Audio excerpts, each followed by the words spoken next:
صحیح سرور تو نہیں کٹ رہا نا کچھ. پرفیکٹ. شروع کریں. السلام علیکم ورحمۃ اللہ وبرکاتہ. الحمدللہ رب العالمین واشهد ان لا الہ الا اللہ وحدہ لا شریک لہ واشهد ان محمدا عبدہ ورسولہ صلوات اللہ وسلامہ علیہ وعلی آلہ وعلی اصحابہ ومن اہتدی بہدیہ واستنى بسنتہ الی یوم الدین وبعد.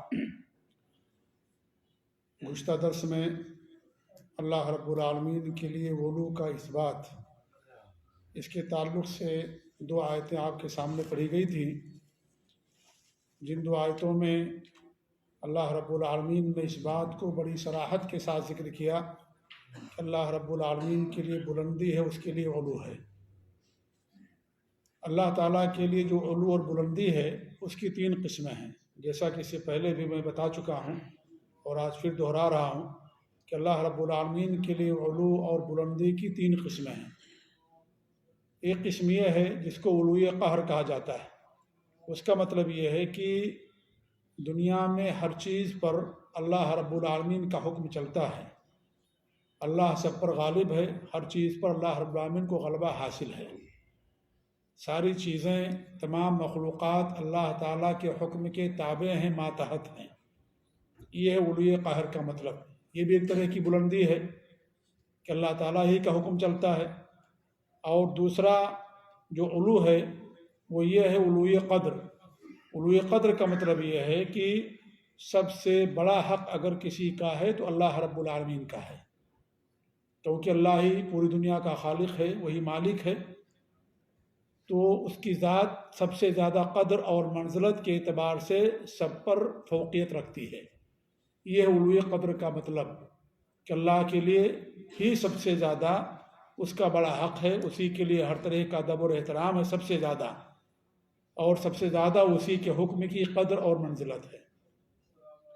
یہ دو علو ایسا ہے جسے دنیا کا ہر وہ شخص جو اپنی نسبت اسلام کی طرف کرتا ہے وہ اس کو مانتا ہے کہ اللہ ہی کے لیے بلندی ہے، اللہ ہی کا حکم چلتا ہے، اللہ سب پر غالب ہے، سب سے زیادہ اللہ کا سب سے بڑا حق ہے. ان دو چیزوں کو ہر وہ شخص جو اپنی نسبت اسلام کی طرف کرتا ہے وہ اس بات کو مانتا ہے. لیکن ایک اور بلندی ہے جس کو علوی ذات کہا جاتا ہے، یا علوی ذاتی اردو میں ترجمہ ہوگا، کہ اللہ تعالیٰ اپنی ذات کے لحاظ سے بلند ہے اور وہ عرش پر جلوہ فروز ہے. اس بات کو وہ لوگ جو سلف صالحین کے عقیدے اور منہج پر نہیں ہیں وہ نہیں مانتے ہیں. وہ کہتے ہیں کہ نہیں، اللہ کے لیے یہ علو نہیں ہے، اللہ تعالیٰ سب کے ساتھ ہے، اللہ رب العالمین ہر جگہ ہے. وہ یہ عقیدہ رکھتے ہیں اور اس بات کو نہیں مانتے ہیں کہ اللہ تعالیٰ کی ذات عرش پر بلند ہے، عرش پر جلوہ فروز ہے. اس سے پہلے مصنف نے اسی مسئلے کو بیان کیا ہے. کس مسئلے کو؟ کہ اللہ تعالیٰ کی ذات عرش پر جلوہ فروز ہے، اور اس کے متعلق جو 7 آیتیں ہیں قرآن کے اندر اس کو بیان کیا. ایسا نہیں کہ صرف 7 ہی آیتیں ہیں، بہت ساری آیتیں، بہت ساری دلیلیں ہیں، لیکن یہ 7 آیتیں ایک دم واضح ہیں کہ الرحمن علی العرش استویٰ، کہ اللہ تعالیٰ کی ذات عرش پر بلند ہے، عرش پر جلوہ فروز ہے. وہ اس کو نہیں مانتے ہیں. وہ کہتے ہیں کہ نہیں، اللہ تعالیٰ سب کے ساتھ ہے، اللہ تعالیٰ ہر جگہ ہے. یہ وہ عقیدہ رکھتے ہیں، حالانکہ عقیدہ سراسر کفر اور باطل عقیدہ ہے. اور یہ بات بھی آپ جان لیں کہ جو آدمی اس بات کا عقیدہ رکھتا ہے کہ اللہ رب العالمین عرش پر بلند ہے، گویا اس بات کا بھی عقیدہ رکھتا ہے کہ اللہ تعالیٰ ہی کے لیے ہر طرح کی بلندی ہے، اللہ رب العالمین کا حق سب سے بڑا ہے. یعنی جو طرح کا جو میں نے علو بیان کیا، گویا کہ اس کا بھی اس پر عقیدہ ہوتا ہے. لیکن اگر کوئی آدمی اس بات پر عقیدہ نہ رکھے کہ اللہ تعالیٰ کی ذات عرش پر جلوہ فروز ہے، تو اس کا یہ عقیدہ رکھنا کہ اللہ تعالیٰ ہی کا سب سے بڑا حق ہے، سب پر اللہ تعالیٰ کا حکم چلتا ہے، سب چیزیں اللہ کے حکم کے تابع ہیں، یہ عقیدہ رکھنا سے بات ثابت نہیں آتی ہے کہ اس کا اس بات پر بھی عقیدہ ہو کہ اللہ تعالیٰ کی ذات عرش پر جلوہ فروز ہے. کیونکہ جو اللہ کے عرش پر جلوہ فروز ہونے کا انکار کرتے ہیں وہ اس بات کو مانتے ہیں کہ اللہ تعالیٰ کے لیے ہر طرح کی علو اور بلندی ہے. بات سمجھ آ رہی کہ نہیں آ رہی؟ اس کو مثال سے یہ سمجھے کہ اگر کوئی آدمی اس بات پر عقیدہ رکھتا ہے کہ اللہ تعالیٰ ہی ہمارا معبود حقیقی ہے، توحید الوہیت کا عقیدہ رکھتا ہے، تو اس کا مطلب یہ ہے کہ وہ توحید ربوبیت کا ضرور عقیدہ رکھتا ہے، کیونکہ سب سے پہلے اس نے اللہ کو رب مانا، تب اللہ کو معبود مانا۔ رب ماننے کے بعد کا مرحلہ ہے اللہ تعالیٰ کی خالص عبادت کرنا۔ تو جو اللہ تعالیٰ کے لیے توحید الوہیت کا قائل ہو، توحید الوہیت اور توحید عبادت کا عقیدہ رکھتا ہو، اس کا مطلب یہ کہ بدرجہ اولا اس بات کا عقیدہ رکھتا ہے کہ اللہ تعالیٰ ہی ہمارا رب ہے۔ لیکن جو اس بات کا عقیدہ رکھے کہ اللہ تعالیٰ ہی سب کا رب ہے، سب کا خالق ہے، سب کا مالک ہے، دنیا کا نظام چلانے والا، یہ ضروری نہیں ہے کہ اس بات کا بھی عقیدہ رکھے کہ اللہ تعالیٰ ہی ہمارا معبود حقیقی ہے۔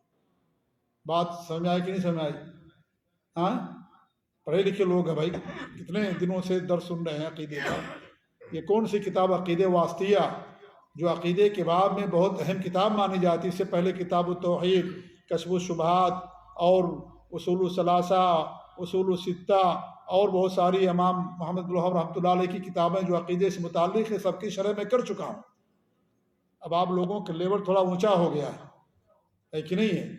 اگر ہم اشارے اور کنائے میں بات کریں تو بھی آپ لوگوں کو سمجھ جانا چاہیے کہ میں کیا کہنا چاہتا ہوں، جبکہ میں تفصیل کرتا ہوں اور ایک دم وضاحت کے ساتھ بات کر دیتا ہوں تاکہ اور زیادہ سمجھ آ جائے۔ مکہ کے مشرک اللہ تعالیٰ کو رب مانتے تھے کہ نہیں مانتے تھے؟ لیکن کیا اللہ تعالیٰ ہی کی خالص بات کرتے تھے؟ نہیں کرتے تھے۔ اب بات سمجھ آئی؟ تو رب مان لینے سے یہ ثابت نہیں ہوتا ہے کہ کوئی اللہ تعالیٰ کو اپنا معبود حقیقی بھی مانتا ہو، یہ لازم نہیں آتا ہے۔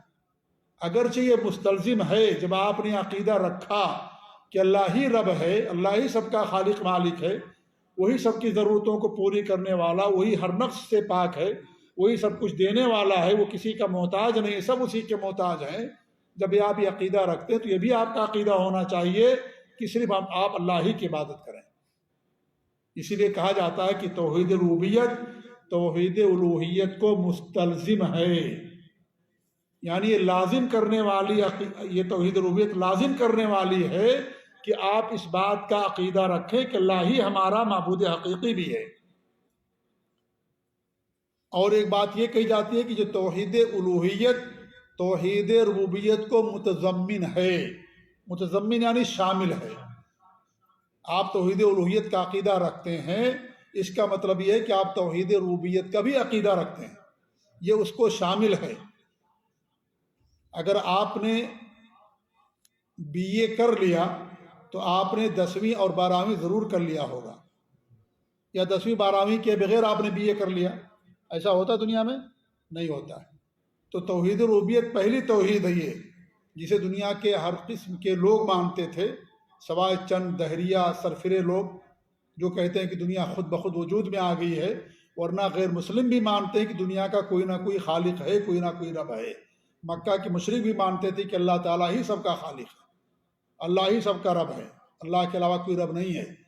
بلکہ وہ آج کے مسلمانوں سے بھی توحید ربوبیت میں ان کا عقیدہ اور پختہ تھا۔ بات بہت کڑوی ہے لیکن بڑی سچی بات ہے یہ۔ آج کے بہت سارے کلمہ گو مسلمانوں سے مکہ کے مشرک کا عقیدہ توحید ربوبیت میں سچا تھا، مضبوط تھا۔ وہ اللہ کے علاوہ کسی کو اولاد دینے والا نہیں مانتے تھے، اللہ کے علاوہ کسی کو مارنے والا، جلانے والا، دنیا کا نظام چلانے والا، شفا دینے والا نہیں مانتے تھے۔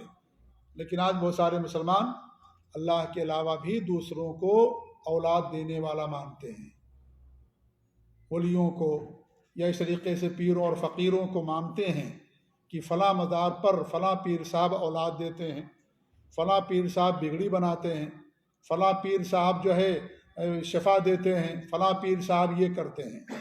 یہ مکہ کے مشرک کا عقیدہ نہیں تھا، معاف کیجیے گا۔ وہ کہتے تھے کہ اللہ تعالیٰ ہی سب کچھ دینے والا، اولاد دینے والا اللہ رب العالمین۔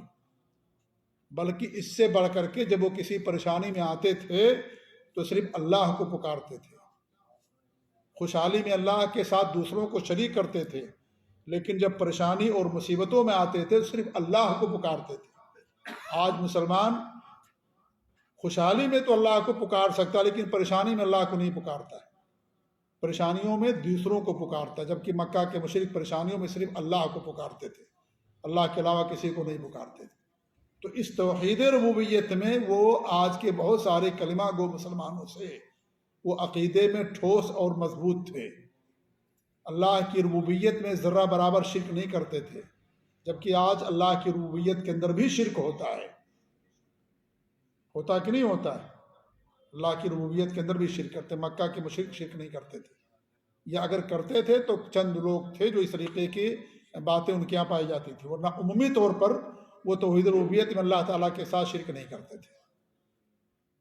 تو یہ بات یہاں سے آئی کہ اگر کوئی آدمی اس بات پر ایمان رکھتا ہو اور عقیدہ رکھتا ہو کہ اللہ تعالیٰ کی ذات عرش پر جلوہ افروز ہے، تو بدرجہ اولا اس بات کا عقیدہ رکھتا ہے کہ اللہ رب العالمین ہی کا حق سب سے بڑا ہے، اور اللہ ہی کے لیے ہر طرح کا علو ہے، قدر اور منزلت ہے، اور اللہ ہی کو دنیا کی ہر چیز پر غلبہ حاصل ہے۔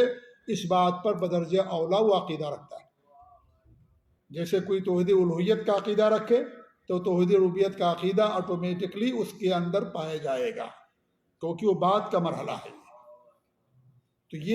تو اس بات کا عقیدہ کہ اللہ تعالیٰ کی ذات عرش پر جلوہ افروز ہے، یہ تین علو میں سے علو کی ایک قسم ہے، لہذا دو کا ماننا ایک کا انکار کر دینا یہ یہودیوں کی صفت تھی۔ افتؤمنون ببعض الکتاب وتکفرون ببعض، کتاب کے بعض حصے پر ایمان رکھتے ہو، بعض حصے کو چھوڑ دیتے ہو۔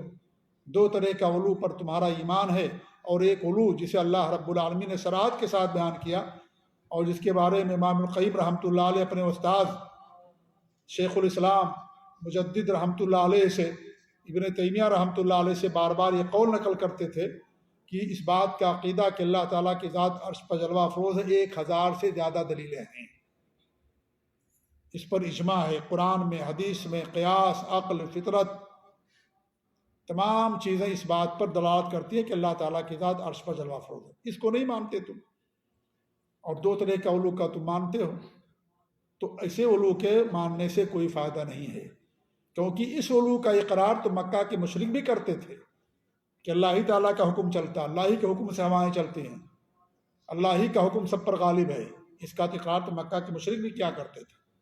لہذا یہ اقرار کافی نہیں ہے مسلمان ہونے کے لیے۔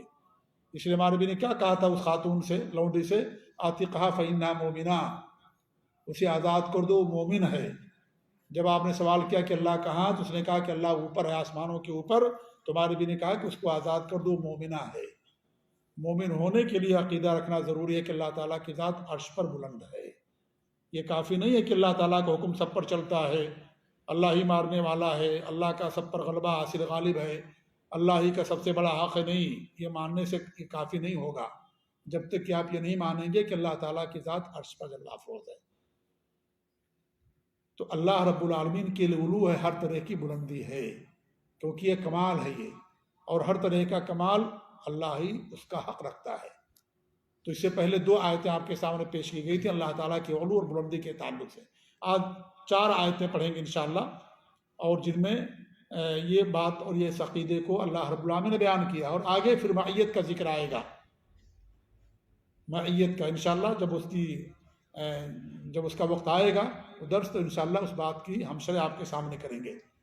تیسری آیت جو مصنف نے یہاں پیش کی ہے، اللہ تعالیٰ کے ارشاد ہے، اور یہ سورہ فاطر کی آیت نمبر 10 ہے، یصعد الکلم الطیب والعمل الصالح یرفعہ۔ مصنف رحمۃ اللہ علیہ، دیکھیے آپ، یہ میرا جو ہے تقریباً 59واں درس ہے یہ، اور آپ نے ملحوظ کیا ہوگا کہ مصنف رحمۃ اللہ علیہ نے ابھی تک کوئی حدیث نہیں پیش کی ہے، قرآن کی صرف آیتیں پیش کر رہے ہر عقیدے کی اس بات میں اور دلیل کے طور پر، کوئی حدیث انہوں نے ابھی تک نہیں پیش کیا ہے۔ آگے چل کر کے کچھ حدیثیں پیش کریں گے، لیکن ابھی تک انہوں نے کوئی حدیث نہیں پیش کی، قرآن کی آیتیں۔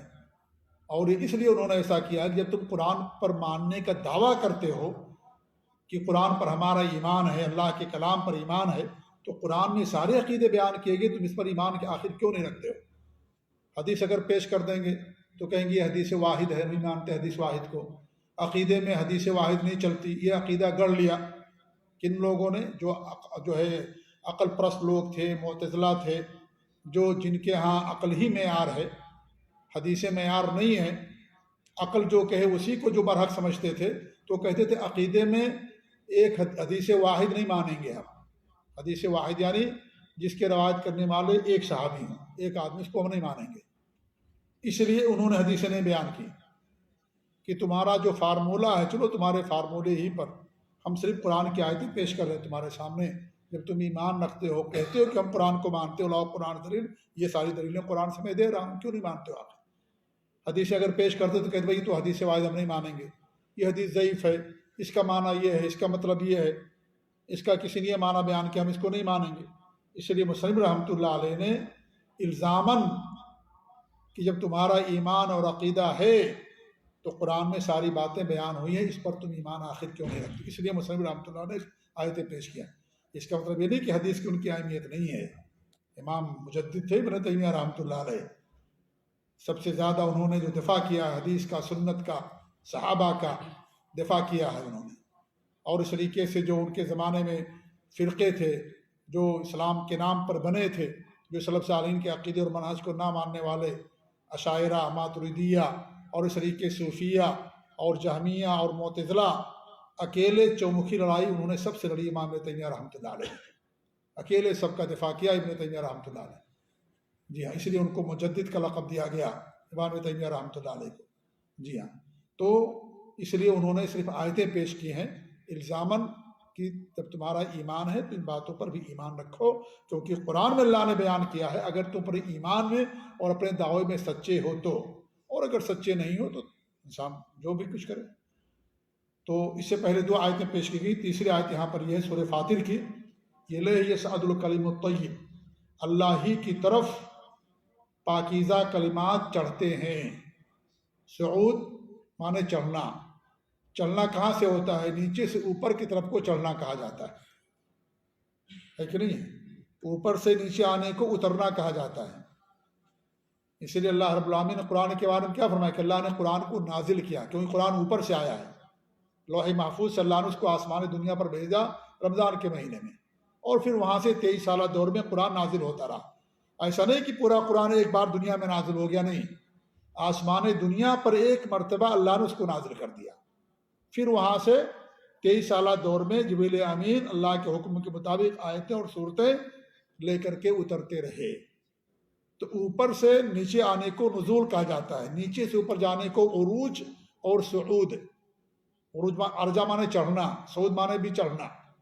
تو اللہ فرماتا ہے الیہ یصعد الکلم الطیب، اللہ ہی کی طرف کلم طیب پاکیزہ جو کلمات ہیں وہ اللہ کی طرف چڑھتے ہیں. اگر اللہ تعالیٰ ہر جگہ تو اوپر چڑھنے کی کیا ضرورت ہے کلمات کو پیش ہونے کی؟ کلم الطیب کے معنی پاکیزہ کلمات. پاکیزہ کلمات کیا ہیں؟ قرآن کی تلاوت کرنا، ذکر و اذکار کرنا، نیکی کا حکم دینا، منکر سے لوگوں کو روکنا، صبح و شام کی دعائیں پڑھنا، یہ پاکیزہ کلمات ہیں جو انسان اپنی زبان سے ادا کرتے ہیں. اللہ رب العالمین کی طرف چڑھتے ہیں. والعمل الصالح یرفعہ، اور نیک اعمال اٹھاتے ہیں اس کو، یا اللہ تعالیٰ اس کو اٹھاتا ہے، یا نیک اعمال اللہ تعالیٰ کے اوپر رفع مانے اٹھانا، اٹھائے جانا یعنی پیش کیا جاتا ہے اللہ رب العالمین کی طرف.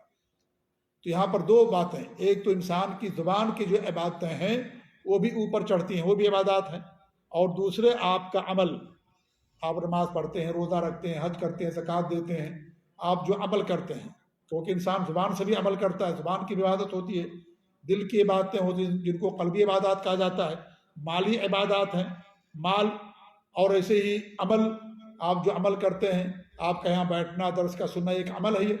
یہ سارے اعمال اللہ کے دربار میں پیش ہوتے ہیں.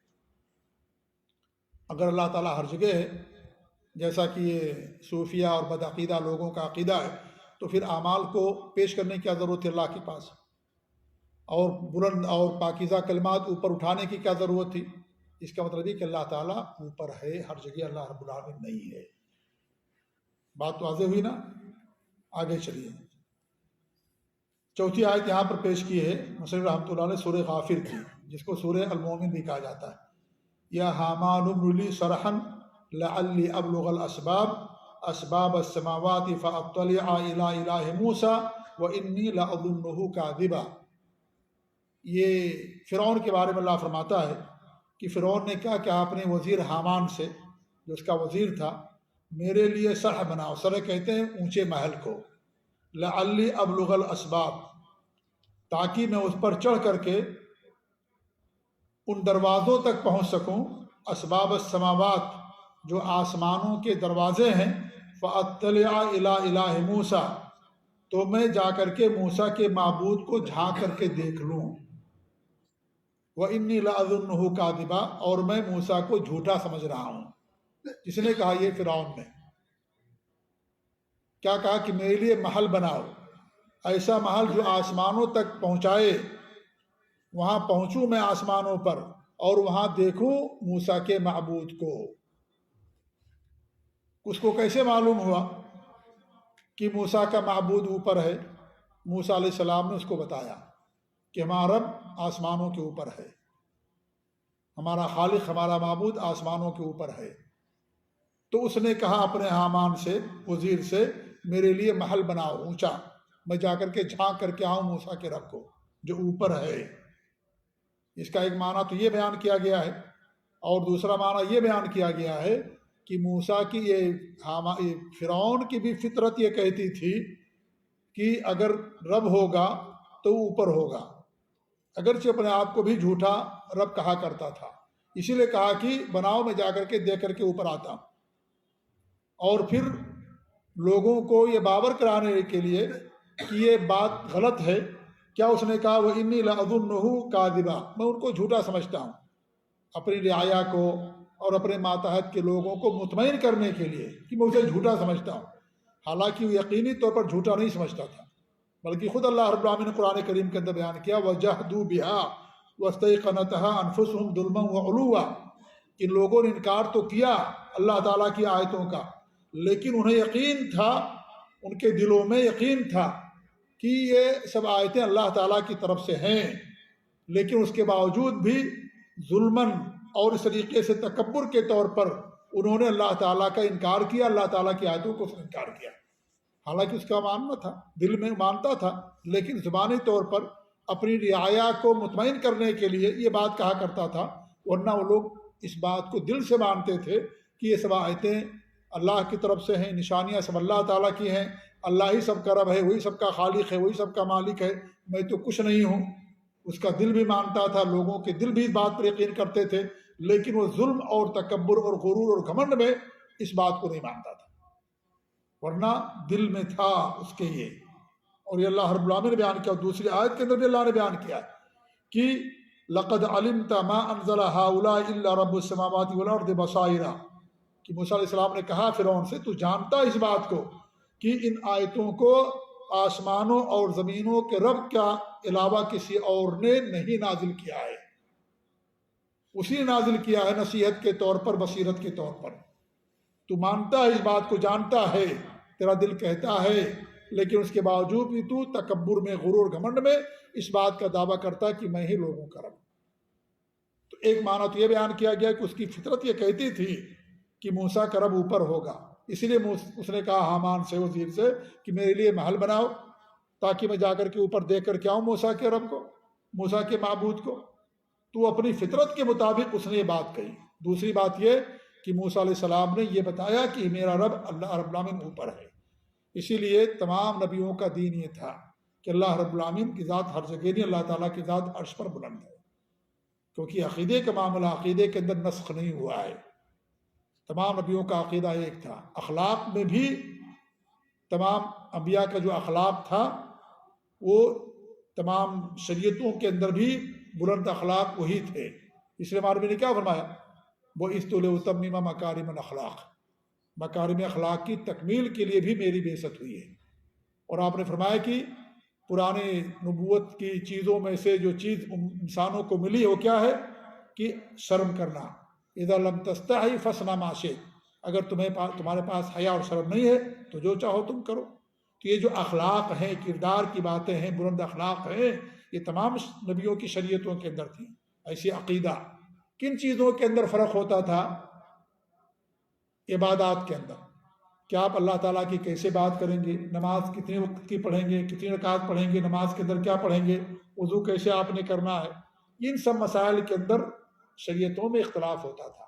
ورنہ عقیدے اور بلند اور اونچے اخلاق میں اختلاف نہیں ہوتا تھا، وہ تمام چیزیں تھیں ہر شریعت کے اندر۔ تو یہ بھی عقیدے سے متعلق ہے یہ، اس لیے تمام نبیوں کا دین یہی تھا کہ اللہ رب العالمین کی ذات عرش پر جلوہ افروز ہے۔ اللہ نے آدم علیہ السلام کو کہاں سے اتارا نا ان کو؟ اگر اللہ تعالیٰ ہر جگہ تھا تو حضرت آدم علیہ السلام کو اتارنے کی ضرورت تھی جی؟ اوپر تھے تبھی اللہ ان کو زمین پر اتارا نا، آدم اور حوا کو، اور کیا نام ہے ابلیس کو اوپر سے نیچے بھیجا نا۔ تو اللہ تعالیٰ اگر ہر جگہ ہوتا تو پھر اوپر سے آدم علیہ السلام کو اور سب کو بھیجنے کی کیا ضرورت ہے؟ اللہ نے حکم دیا سجدہ کرو، سجدہ کرنے سے انکار کر دیا ابلیس نے، اللہ نے دونوں کو، ابلیس کو بھی راج درگاہ کر دیا، اور حضرت آدم اور حضرت حوا کو بھی درخت کے پاس جانے سے منع کیا تھا، لیکن بہکاؤ میں آگے تو اللہ نے دونوں کو زمین پر اتار دیا۔ تو اوپر تھے تبھی اوپر زمین پر سے اللہ رب العالمین ان کو اتارا۔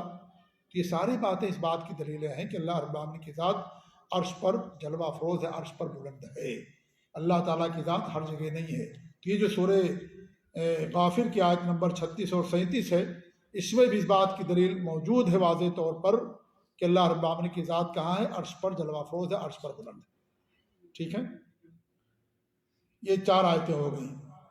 5ویں آیت کیا ہے؟ سورہ ملک کی، اور 6ٹھی آیت بھی سورہ ملک ہی کی ہے، جس میں اللہ تعالیٰ فرماتا ہے آمنتم من فی السماء ان یخسف بکم الارض فاذا ہی تمور ام امنتم من فی السماء ان یرسل علیکم حاصبا فستعلمون کیف نذیر۔ کیا تم اس بات سے مامون ہو گئے ہو کہ وہ ذات جو آسمانوں کے اوپر ہے تمہیں زمین میں دھسا دے؟ فاذا ہی تمور، پھر یہ زمین جو ہے لرزنے لگے، یعنی لرزے زمین، اور اس زمین کے اندر تم سب کو دھسا دیا جائے۔ کیا تم اس بات سے مامون ہو گئے، بے خوف ہو گئے ہو کہ وہ ذات جو آسمانوں کے اوپر ہے وہ تمہیں کیا کر دے؟ زمین کے اندر دھسا دے۔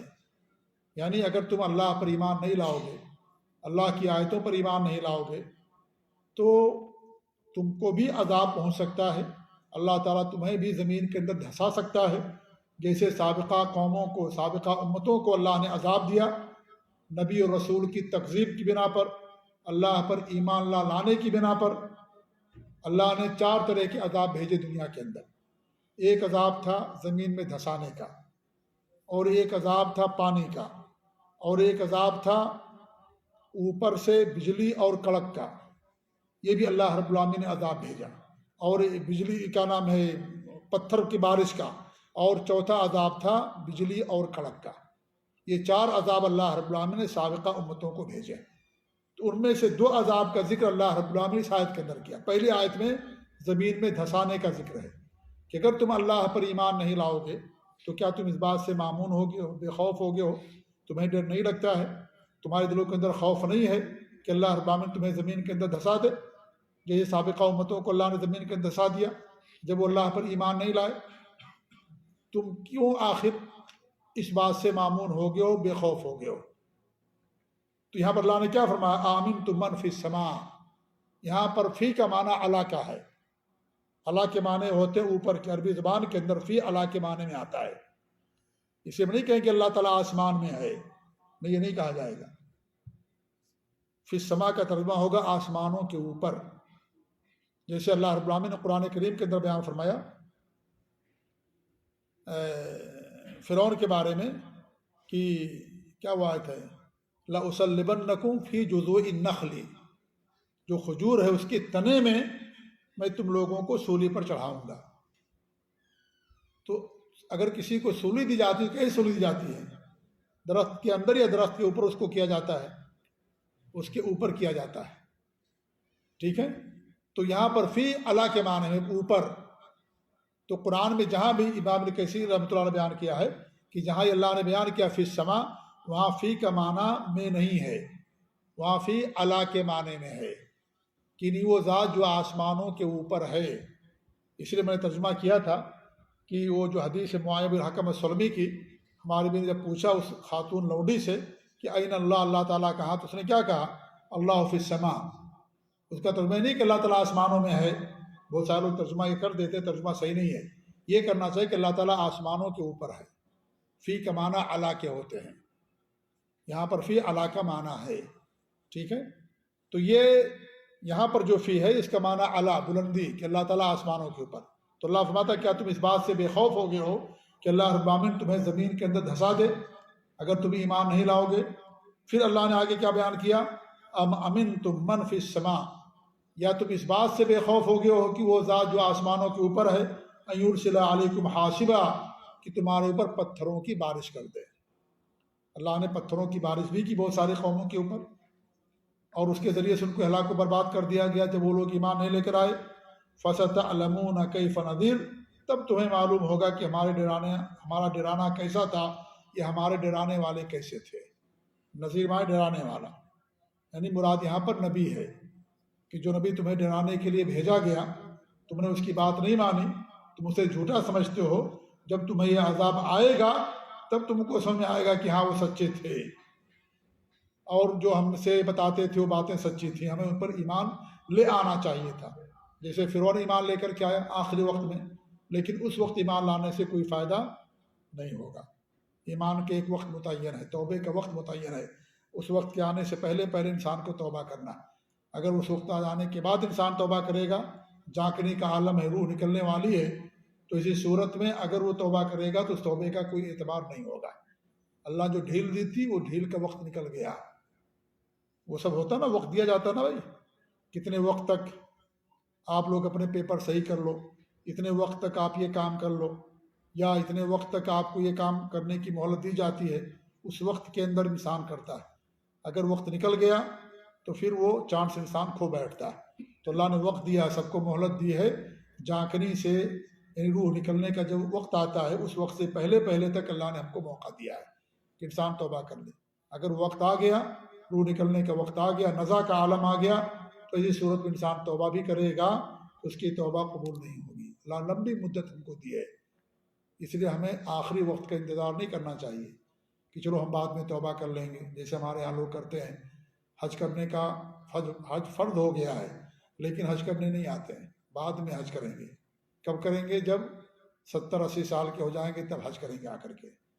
یا بھی لوگ نماز نہیں پڑھتے ہیں، یا بھی لوگوں کے چہروں پر داڑیاں نہیں ہیں، معاف کیجیے جو بغیر داڑھی والے ہیں، بعد میں داڑھی رکھیں گے، بعد میں نماز پڑھیں گے۔ لوگ کیا کرتے ہیں؟ وقت لیتے ہیں۔ کس کو معلوم کہ وقت آئے گا کہ نہیں آئے گا؟ اس وقت سے آنے سے پہلے اگر آپ کا گلا دب گیا تو کیا کریں گے؟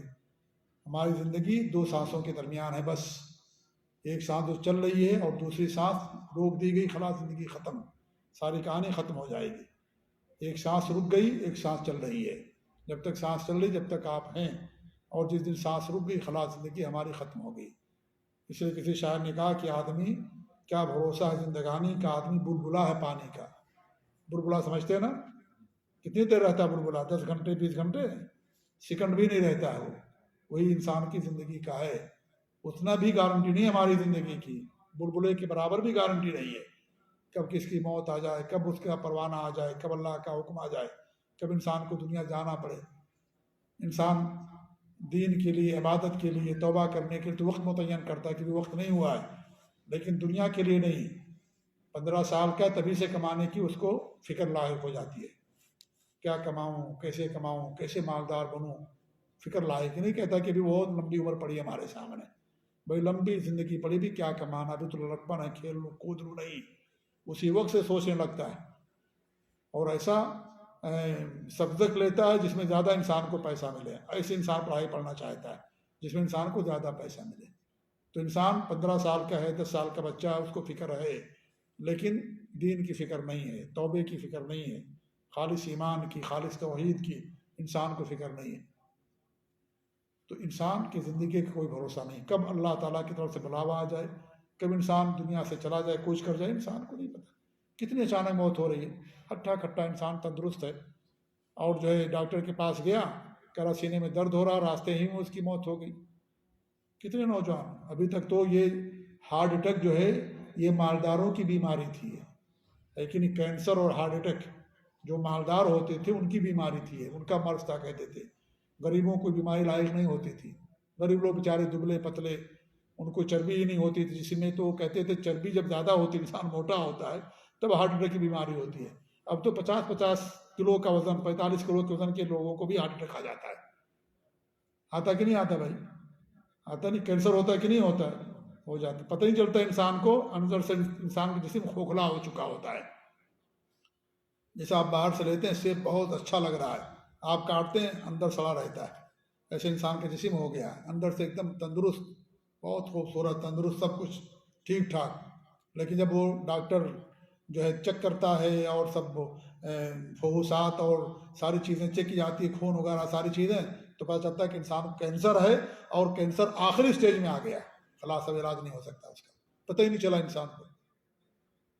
ایسے بہت سارے واقعات ہوتے ہیں، دبلا پتلا انسان، اس کو کینسر کی بیماری، اس کو ہارٹ اٹیک آ گیا۔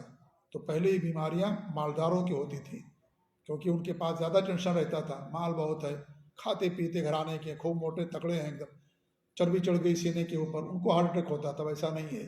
اب جو ہے یہ غریبوں کو اندر بھی بیماری آ رہی ہے۔ جی ہاں، تو کب انسان کی موت ہو جائے؟ ہمارے نبی کی پیشین گوئی، قیامت سے پہلے اچانک موت بہت ہوگی، اچانک موت بہت ہوگی۔ یہ قیامت کی نشانیوں میں سے ایک نشانی، اور آج بہت اچانک موت ہوتی ہے، جہاز کریش ہو گیا، سارے لوگ مر گئے، یا اس طریقے سے جو ہے ٹرین کا حادثہ ہو گیا، سینکڑوں لوگ ایک ساتھ مر گئے، پانی میں سفر کر رہے تھے لوگ بیٹھ کر کے، کشتی ڈوب گئی، سارے لوگ مر گئے۔ بس کا جو ہے حادثہ ہو گیا، بس میں 50 لوگ سوار ہیں، 30 لوگ مر گئے، بہت کم لوگ بچ پائے۔ یا ایسے انسان جا رہا تھا، ہارٹ اٹیک ہو گیا، اس کو گر گیا، گاڑی کا ایکسیڈنٹ ہو گیا۔ تو اچانک موت بہت زیادہ ہو رہی ہے، یہ نبی کی پیشین گوئیوں میں، ہمارے صلی اللہ علیہ وسلم کی پیشین گوئی میں سے ہے۔ تو وقت آنے سے پہلے انسان اپنی فکر کر لے، آخرت کی فکر کر لے، اللہ کے پاس جانا ہے سب کو، یہاں انسان کو ہمیشہ نہیں رہنا ہے، دنیا میں جو آئے ایک دن اس کو جانا ہی جانا ہے۔ منہا خلقناکم وفیہا نعیدکم ومنہا نخرجکم تارۃ اخری، اسی مٹی سے پیدا کیا ہے، کیونکہ انسان کی اصل خلقت مٹی سے ہے، حضرت آدم علیہ السلام، اسی مٹی میں آنا ہے تم کو، اسی مٹی سے باہر نکالیں گے، اسی لیے حضرت عیسیٰ علیہ السلام دوبارہ دنیا کے اندر آئیں گے، مٹی سے بنے ہوئے انسان حضرت آدم علیہ حضرت عیسیٰ علیہ السلام، حضرت عیسیٰ علیہ السلام، ٹھیک ہے، آئیں گے دنیا کے اندر، اور ان کی موت ہوگی طبعی، اور ان کو زمین میں دفن کیا جائے گا، جیسے انبیاء اور دفن ہوئے، ان کی قبر بنے، ان کی بھی قبر بنے گی حضرت عیسیٰ علیہ السلام کی بھی، کیونکہ اللہ نے سب کے بارے میں کیا، منہا خلقناکم، ہم نے تم کو اسی مٹی سے پیدا کیا، تو دنیا میں آئیں گے حضرت عیسیٰ علیہ السلام۔ تو اس لیے انسان کو ہمیشہ آخرت کی فکر ہونی چاہیے، قبل اس کے کہ اللہ کی طرف سے حکم آ جائے اور موت کا فرشتہ آ جائے۔ ہمارے پاس بڑی مہلتیں ہیں، اللہ نے بہت وقت دے رکھا ہم کو، لیکن انسان اس وقت کا فائدہ نہیں اٹھاتا ہے، بعد میں انسان جو ہے اگر کرے گا بھی تو وقت نکل جائے گا، اس کا کوئی فائدہ نہیں ہوگا۔ تو اللہ رب العالمین نے یہاں پر وہی بات بیان کی ہے کہ کیا تم اس بات سے مامون ہو گئے ہو، بے خوف اور نڈر ہو گئے ہو کہ تمہارے اوپر اللہ تعالیٰ اوپر سے پتھروں کی بارش برسا دیں؟ تو یہاں پر اللہ نے کیا، وَأَمِنْتُم مَّن فِي السَّمَاءِ، آسمان کہاں ہے جی، اوپر ہے کہ نیچے ہے؟ ہاں، اوپر ہے۔ تو اللہ رب العالمین کی ذات اوپر ہے، بلندی ہے اللہ رب العالمین کے لیے۔ پتھر کی بارش زمین سے ہوتی ہے، اوپر سے ہوتی ہے؟ ہاں، میں تو یہاں پر دیکھا کہ نیچے سے بھی پتھروں کی بارش ہوتی ہے، میں تو 50-52 سال کا ہو گیا ہوں، میں نے تو ابھی تک نہیں دیکھا۔ آپ لوگوں نے دیکھا ایسا کبھی ہوتا جی؟ نہیں ہوتا، اوپر ہی سے آتا ہے۔ تو اللہ تعالیٰ اوپر ہے، تو اللہ تعالیٰ اوپر سے پتھروں کو بھیجے گا۔ جی ہاں، اوپر سے پتھروں کی بارش ہوگی، نیچے سے پتھر کی بارش نہیں ہوتی ہے، نیچے سے پانی نکلتا ہے لیکن پتھروں کی بارش اوپر سے ہوتی ہے۔ تو ان تمام آیتوں میں اس بات کی دلیل ہے واضح طور پر کہ اللہ رب العالمین کی ذات کہاں، اوپر ہے، اللہ تعالیٰ کی ذات ہر جگہ نہیں ہے۔ تو یہ 6 آیتیں مصنف رحمۃ اللہ علیہ نے یہاں پر پیش کی ہیں اس بات کے یا اس عقیدے کو بیان کرنے کے لیے کہ اللہ رب العالمین کی ذات کے لیے بلندی ہے، اللہ ہی کے لیے علو ہے، اور اللہ تعالیٰ ہی کے لیے ہر طرح کا کمال ہے، ہر طرح کی بلندی اللہ رب العالمین کے لیے ہے۔ جہاں اللہ تعالیٰ کے لیے علو قدر ہے، قدر و منزلت کی بلندی ہے، جہاں اللہ رب العالمین کے لیے علو قہر ہے، یعنی اللہ تعالیٰ ہی کا حکم سب پر چلتا ہے، اللہ ہی کا حکم سب پر غالب ہے، وہیں اللہ رب العالمین کی ذات بھی کے لیے بھی بلندی ہے کہ اللہ رب العالمین کی ذات عرش پر جلوہ افروز ہے۔ آگے اور بھی اس ضمن میں باتیں انشاءاللہ آئیں گی، یہیں پر اپنی بات ختم کرتے ہیں کیونکہ بڑا اہم مسئلہ ہے، اس لیے آگے جو مسائل آئیں گے ان مسائل کے دوران بھی اس عقیدے کو اور اس چیز کو بیان کیا جائے گا، یا مسلم اس کی طرف اشارہ کریں گے۔ اللہ تعالیٰ دعا کہ اللہ رب العالمین ہمارے عقیدے کی اصلاح فرمائے، اللہ رب العالمین ہم سب کو سلف صالحین کے عقیدے اور منہج پر قائم رکھے۔ نجات اسی کے اندر ہے، اس منہج کو چھوڑ کر کے دوسرا منہج اپنائیں گے، نجات نہیں ملے، کتنی بھی آپ عبادت کر لیں۔ خوارج کا کتنی باتیں تھیں، خوارج کی کم تھی باتیں ان کی؟ علماء نے بیان کیا ہے خوارج جب کھڑے ہوتے تھے نماز کے لیے تو ان کی مثال خشک لکڑی کی طریقے سے ہوتی تھی، لکڑی کے مانند. یا آپ یہ ستون دیکھ لیں، ستون حرکت کر رہا ہے، ہاں یہ کھمبا حرکت کر رہا ہے. یا خشک لکڑی لا کر کے کہ آپ کہیں کھڑا کر دیں تو لکڑی حرکت کرے گی؟ نہیں کرے گی. ایسے وہ رہتے تھے اللہ کے سامنے، اتنا روب و جلال اللہ تعالیٰ کو ان کے دلوں پر، اتنا خوف کہ اللہ تعالیٰ کے سامنے ذرہ برابر حرکت نہیں کرتے تھے. جب کھڑے ہوتے تھے ایسا لگتا تھا بے جان لاش کھڑی ہے. خشبہ کا لفظ آتا ہے کہ لکڑیوں کے مانند وہ رہتے تھے، اللہ کی اتنی عبادت کیا کرتے تھے. ہمارے نبی نے فرمایا کہ اے صحابہ تو اپنی نمازوں کو ان کے سامنے حقیر سمجھو گے. وہ صحابہ جو جنتی ہیں، آپ نے کہا کہ تم ان کے سامنے اپنی عبادتوں کو حقیر سمجھو گے. قرآن بہت پڑھیں گے، عبادتوں میں کمی نہیں تھی، منہج کی کمی تھی. منہج ان کا صحابہ کا نہیں تھا، نبی کا منہج نہیں تھا، سلف صالحین کا منہج خوارج کا منہج تھا. خروج کرنا، بغاوت کرنا حکمرانوں کے خلاف، اور جو حکمراں ہیں ان کی بغاوت کرنا، ان کے خلاف خروج کرنا، یہ ان کا منہج تھا. اسی لیے وہ نبی پر اعتراض کرتے تھے، حکمرانوں پر اعتراض کرتے تھے. تو یہ سب اعتراض کرنا، یہ سب انہیں خوارج کی پہچان ہے. حکمرانوں پر، جو ہمارے حکمران مسلم، ان کے اوپر اعتراض کرنا. تو اس طریقے سے منہج انسان کا صحیح ہونا چاہیے، انسان کا عقیدہ صحیح ہونا چاہیے. اگر آپ کا منہج اور عقیدہ صحیح ہے اور عبادات کے اندر کچھ کوتاہی بھی ہے تو وہ انسان کی معافی ہو جائے گی. لیکن آپ کے پاس بہت عبادات ہیں، بہت آپ کے پاس اعمال ہیں، لیکن آپ کا عقیدہ اور منہج صحیح نہیں ہے تو یہ اعمال اور عبادات کسی کام نہیں آئیں گے، کسی کام نہیں آئیں گے. یہ باتیں اگرچہ آپ کو وہ لگتی ہوں لیکن بعد میں باتیں آئیں گی سمجھ میں. جب سابقہ پڑے گا، قبر میں آئیں گے، فرشتے سوال کریں گے، تب انسان کو معلوم پڑے گا. دنیا میں انسان بہت کچھ سوچتا ہے، لیکن یہ حقیقت ہے جو قرآن میں اللہ رب العالمین نے بیان کیا اور نبی صلی اللہ علیہ وسلم نے حدیث میں بیان کیا. آپ ان کو قتل کرنے کے لیے کہا کہ اگر میں پا جاؤں تو ان کا سر عام قتل کریں گے خوارج کو، کیونکہ ان کی وجہ سے پورے دنیا کے اندر فساد ہے، ان کی وجہ سے دنیا کے اندر امن و امان نہیں، دنیا کے اندر اطمینان نہیں، سکون نہیں. انہیں کی وجہ سے ہر جگہ افراتفری، ہر جگہ بے امنی اور خوف کا عالم ہے. اس لیے ہمارے نبی نے کہا کہ جو ان کو قتل کرے گا وہ سب سے بہترین قاتل ہوگا، اور وہ جو مقتول ان کے سب سے برے قاتل ہوں گے. کن کو کہا؟ مقتول ہوں گے، سب سے برے لوگ ہوں گے جن کو زمین کے تحت، زمین کے نیچے قتل کیا جائے گا. ان تمام مقتولون میں سب سے برے مقتول کون ہوں گے؟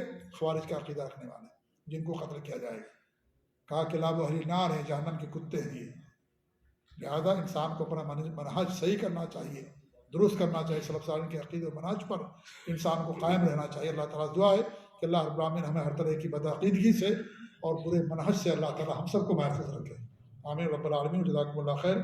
وصلی اللہ علی محمد وعلی آلہ وصحبہ اجمعین.